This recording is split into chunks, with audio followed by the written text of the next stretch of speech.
Well, my favorite sea creature is the sea otter. And I like the sea otter because of its inherent playfulness. I had occasion to be scuba diving in Monterey, and as I came up after a dive, there was a pair of sea otters not far away in the kelp bed, just rolling and playing and frolicking in that kelp bed.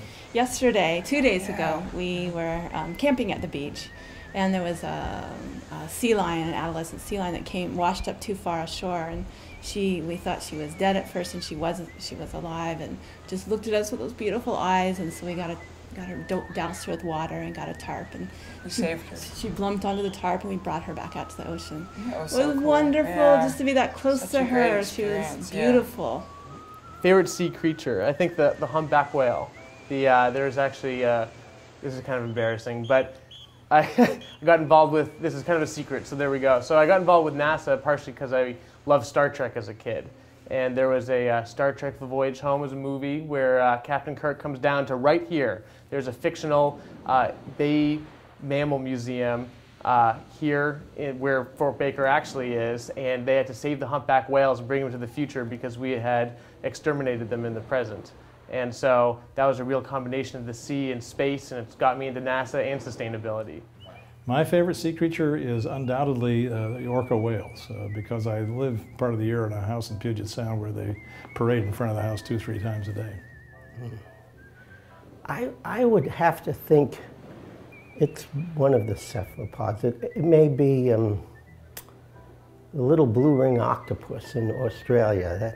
To me, it's a fascinating little creature. And then they have this new, they call it a spider squid, I think.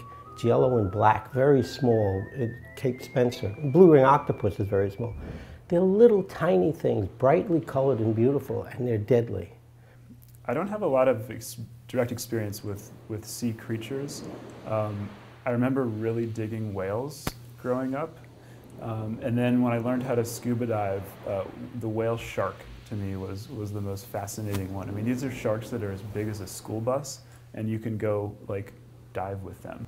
A sea dragon. I saw it at the Monterey Bay Aquarium for the first time after many scuba dives looking for one. And they are majestic and mythical things. Look something between a seahorse and a dragon with branches imitating the corals that it lives in. And I remember when I was 14, I used to be, was in a high school in Ireland, in West Africa, in Guinea-Bissau. And we would time to time go to the capital with very old boats. And when you see a dolphin, it's a sign that the trip will be peaceful and the sea will be very favorable to us and the trip. So, and when you look at the dolphin, there's a sense of smile and joy that come from it. So I like the guy. Jellyfish. I think jellyfish are fascinating, mystical, and they come in all sizes and colors, and the way they move is mysterious and exciting. So, I think it's kind of superficial and shallow, but to me the most moving moment was when a huge sperm whale sort of looked at me, and just the kind of look in, sort of looking eye to eye to a whale was one of the most moving things that's ever happened, and so I guess a whale. My favorite sea creature, without question, sea cucumbers. Everyone kind of disses them because they're kind of long and slimy, etc. But they're great characters, and I love. We just dove in the Maldives a week ago and saw a kind of sea cucumber I'd never seen, big and black with red dots, etc. People get turned off on them, but I actually quite like them. My favorite sea creature is the harbor seal. I get to go out kayaking in the San Francisco Bay here, and I love seeing them as I paddle along. I do an awesome seal impression. Yeah? Okay, let's hear it.